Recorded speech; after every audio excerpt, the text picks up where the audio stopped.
Alright, get in there. You should be alright. Good? Get in. Yeah, you're in there. Are you better come up so we can strip? Oh, yeah. What club should 56.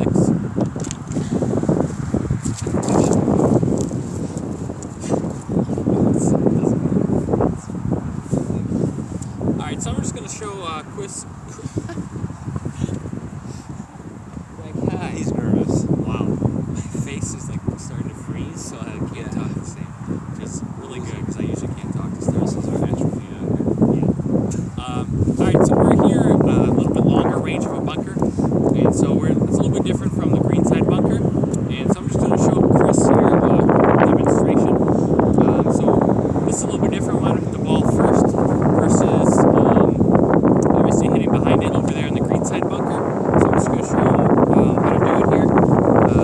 Basically, you're making contact with the ball, and it's just like an iron shot. So we want him to hit down on it the same way, and make a divot after the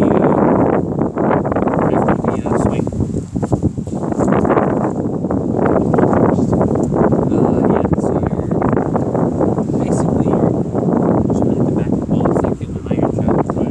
I would say if you dig in, don't dig in so deep, because every inch that you dig in, you're gonna have to choke up on your club with this shot, because you want to chop it for the distance. So I would say just if you're gonna choke or dig in a little bit, as much as you dig in, you're gonna have to adjust your feet.